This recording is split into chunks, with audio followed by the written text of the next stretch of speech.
Coronavirus merupakan suatu virus yang bukan sahaja popular di Malaysia, malah ianya merupakan sebuah isu yang sangat terkenal di seluruh dunia. Coronavirus adalah sejenis virus yang boleh menyebabkan jangkitan melalui saluran pernafasan. Terdapat beberapa jenis coronavirus seperti Severe Acute Respiratory Syndrome coronavirus, iaitu lebih dikenali sebagai SARS, dan Middle East Respiratory Syndrome Related yang lebih dikenali sebagai MERS-CoV. Coronavirus, iaitu lebih dikenali sebagai COVID-19, merupakan virus yang baru sahaja ditemui di China pada bulan Disember tahun 2019. Di Malaysia, pada 23 Januari 2020, Kementerian Kesihatan Malaysia (KKM) melalui Pusat Kesiapsiagaan dan Tindak Cepat Krisis Kebangsaan (CPRC) menerima laporan sebanyak 3 kes, iaitu 2 di Sabah dan 1 di Selangor yang disyaki jangkitan COVID-19. Namun demikian, KKM mengesahkan bahawa kes di Sabah ialah negatif. Pada 31 Januari 2020, Pertubuhan Kesihatan Sedunia WHO mengisytiharkan COVID-19 sebagai darurat kesihatan dunia yang meminta agar seluruh dunia memandang serius terhadap isu ini. Selain itu, Perdana Menteri Malaysia Tan Sri Muhyiddin Yassin mengumumkan Perintah Kawalan Pergerakan PKP pada 16 Mac 2020 dan bermula pada 18 Mac 2020 sebagai langkah berjaga-jaga daripada jangkitan wabak ini terus menular dan membahayakan kesihatan rakyat. Oleh itu, kerajaan telah menggunakan pelbagai platform untuk menyampaikan mesej kepada rakyat agar dapat mengelakkan diri daripada gejala-gejala COVID-19. Perkara ini mendapatkan perhatian rakyat. Kebanyakan rakyat mematuhi nasihat yang diberikan. Persoalannya bagaimana bencana COVID-19 ini dapat meningkatkan semangat patriotisme dalam kalangan rakyat Malaysia dan apakah kesan ataupun impaknya terhadap hubungan baik di antara kaum di Malaysia. Antara cara yang dapat diambil semasa COVID-19 untuk memupuk semangat patriotisme dalam kalangan masyarakat ialah dengan menjalankan kempen ataupun gerakan yang berunsurkan patriotisme. Hal ini demikian kerana gerakan yang dijalankan ini adalah menunjukkan sifat perpaduan dalam kalangan masyarakat bagi memastikan gerakan yang dijalankan oleh kerajaan, iaitu Perintah Kawalan Pergerakan PKP, dipatuhi oleh semua lapisan masyarakat tidak mengira usia dan darjat. Oleh itu, sokongan dari pelbagai pihak adalah sangat digalakkan bagi membantu kempen ini dapat mencapai objektif yang ingin dikecapi. Sebagai contoh, inisiatif pelaksanaan kempen pengibaran jalur gemilang yang dilaksanakan oleh Kereta Api Tanah Melayu Berhad (KTPNB). Kempen ini dibuat khas untuk Barisan Hadapan yang berusaha membantu dalam membanteras penyebaran wabak COVID-19. Hal ini dapat dibuktikan daripada sebuah artikel bernama yang ditulis pada 27 Mac 2020 bertajuk COVID-19 Kibar Jalur Gemilang Solidariti buat Barisan Hadapan KTPNB. Tambahan pula, Ketua Pegawai Eksekutifnya Datuk Kamaruzaman Zainal dalam suatu pernyataan menyatakan bahawa hal ini merupakan salah satu tanggungjawab sosial korporat syarikat dalam usaha memberi kesedaran dan gerakan serta menyokong usaha kerajaan memerangi COVID-19. Selain itu, beliau turut menyeru agar orang ramai yang kini dalam tempoh Perintah Kawalan Pergerakan untuk bersama-sama menyahut seruan pengibaran jalur gemilang ini. Tambahan pula, kini terdapat pelbagai jenis platform yang boleh digunakan untuk membantu seruan ini dapat disebarkan. Oleh hal yang demikian, perkara ini mampu membuka mata rakyat agar bersama-sama berganding bahu untuk memberi komitmen serta kerjasama dalam membantu kerajaan memerangi wabak ini. Hal ini bagi mengelakkan wabak tersebut daripada terus menular dan membahayakan kesihatan masyarakat di Malaysia. Berkata pepatah, bersatu kita teguh, bercerai kita roboh. Secara tidak langsung, hal ini juga dapat menaikkan semangat cinta akan negara dalam kalangan masyarakat Malaysia serta membantu mewujudkan keharmonian negara. Seterusnya, cara-cara untuk memupuk semangat patriotisme di dalam wabak COVID-19. Antara salah satunya ialah penyebaran penentangan COVID-19 melalui golongan artisan dan sastrawan. Hal ini dikatakan demikian kerana golongan artisan ataupun karyawan merupakan salah satu artis ataupun individu yang mempunyai pengaruh yang sangat tinggi berbanding rakyat-rakyat biasa yang berada di dalam Malaysia ini. Jadi melalui pelibatan golongan-golongan artis dan juga sastrawan dalam menentang COVID-19 dapat memudahkan suatu media dan maklumat dapat disampaikan dengan pantas tepat. Sebagai contoh dapat diberikan di dalam artikel yang dikeluarkan oleh Berita Harian di mana artis tempatan kita iaitu Yuna telah menerbitkan lagu baru berjudul Stay Where You Are, di mana tujuan lagu ini diterbitkan adalah untuk sebagai peringatan kepada masyarakat di Malaysia dan terutamanya peminat-peminat Yuna untuk sentiasa berada di rumah dan patuh pada arahan yang telah dikeluarkan oleh kerajaan. Selain Yuna, dapat juga dibuktikan oleh Noh, iaitu penyanyi utama dalam kumpulan Hujan, di mana beliau melakukan derma kilat melalui media sosialnya di Instagram, di mana ia melakukan membuat persembahan secara langsung untuk para peminat dan juga pengikut-pengikutnya di laman media sosial beliau. Jadi jelas menunjukkan bahawa cara-cara melalui golongan artisan dan karyawan sastrawan untuk mencegah COVID-19 merupakan salah satu cara yang sangat efektif dalam memupuk semangat patriotisme dalam wabak COVID-19 ini, kerana melalui cara yang dijalankan oleh beberapa artis yang diberitahu tadi dapat memupuk semangat dalam bekerjasama dan kebersamaan agar sentiasa patuh pada arahan kerajaan. Seterusnya, kesan penularan wabak COVID-19 terhadap hubungan baik antara kaum. Yang pertama sekali adalah semangat kebersamaan dan kedua adalah penggunaan internet dan media sosial. Yang pertama sekali adalah meningkatkan semangat kebersamaan antara masyarakat di Malaysia. Sikap keprihatinan warga Malaysia yang sentiasa menghulurkan bantuan juga terselah ketika pandemik ini.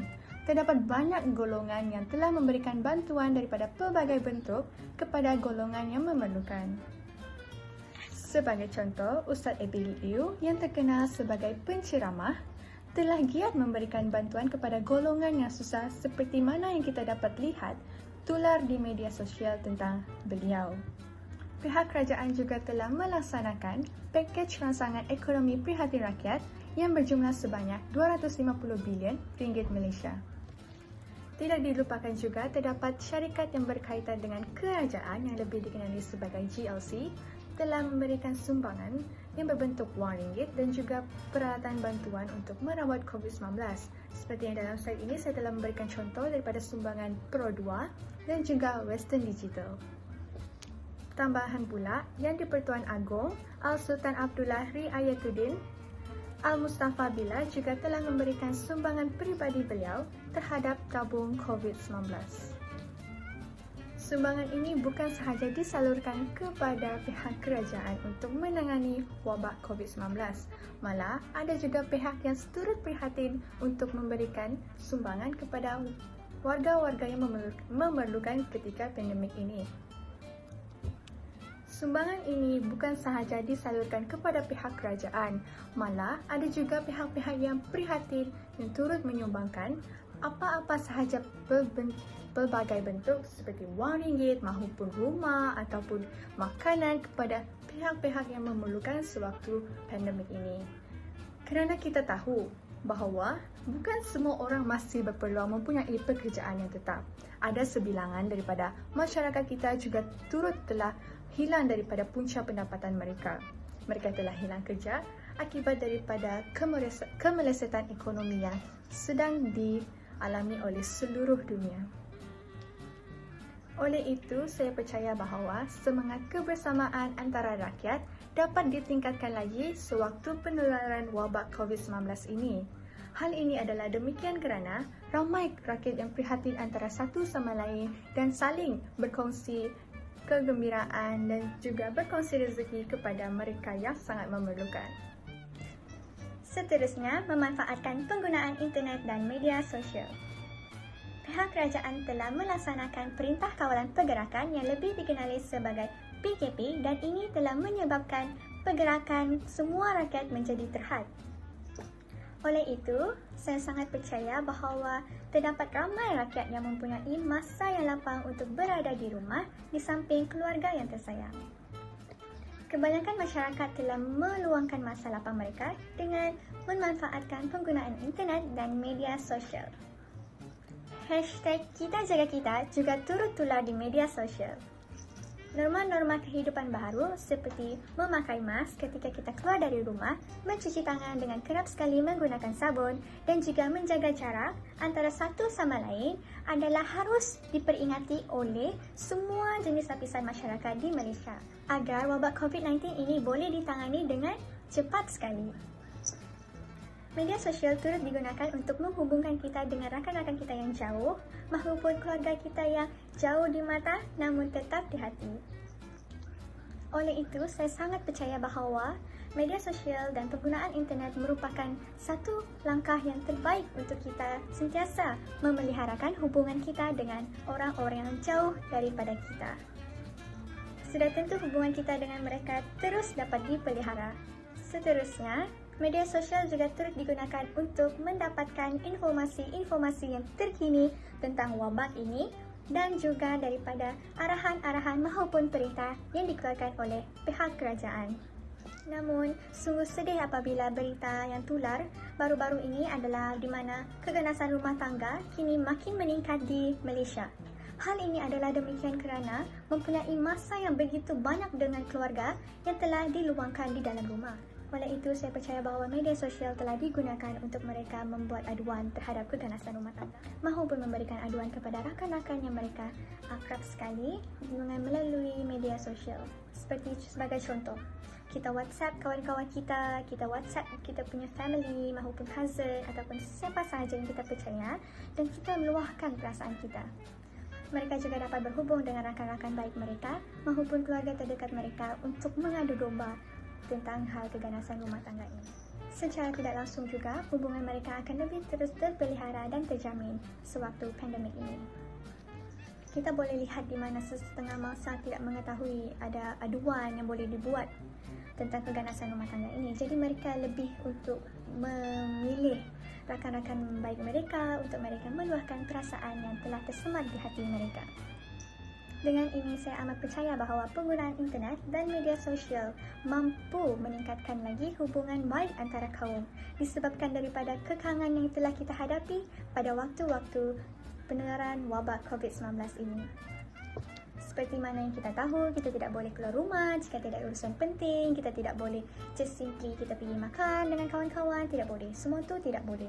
Jadi, kita menggunakan media sosial sebagai satu platform yang sangat baik untuk kita sentiasa menjarakan diri kita daripada orang lain dan jika sekiranya kita dijangkiti wabak COVID-19, at least kita boleh menjaga jarak kita dengan mereka juga akan menjaminkan bahawa mereka tidak terjangkiti daripada kita. Namun, hubungan baik antara kita semua dengan rakyat-rakyat yang lain masih tetap terpelihara dengan adanya media sosial dan internet. Kesan dan impak bencana COVID-19 ini terhadap rakyat Malaysia ialah mereka lebih menghargai jiran, sahabat dan tugas-tugas barisan hadapan.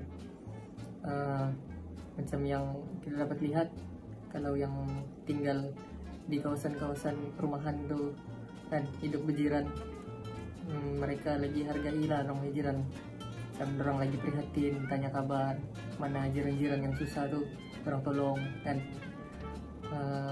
Untuk sahabat-sahabat pula mungkin ada antara kita ni yang rajin teks kawan dah, chat kawan dah, tanya apa kabar kamu sana, okey ke, sihat ke kan, jaga diri kan. Lepas tu macam di laman sosial sekarang kan banyak yang post terima kasih petugas barisan hadapan, thank you frontliner kan. Baguslah macam tu kan, positif punya vibes. Perdana Menteri sendiri pun baru-baru ni dia ada ucap terima kasih. Lepas tu dia ucap syabas lah untuk semua rakyat Malaysia kan, sebab semua pun patuh PKP ni. Ada satu artikel saya baca, dia cakap PKP ini secara amnya mendisiplinkan rakyat Malaysia. Lepas tu PKP ini lagi banyak kebaikan lah kalau kita lihat daripada sudut positif kan. Dari apa yang kita tengok memang betul lah kan statement tu, dengan statistik yang kes baru pun menurun. Maksudnya betul lah masyarakat di Malaysia ni lagi disiplin lah sekarang. Sekian tu saja daripada kumpulan kami. Sekian, terima kasih. Bye.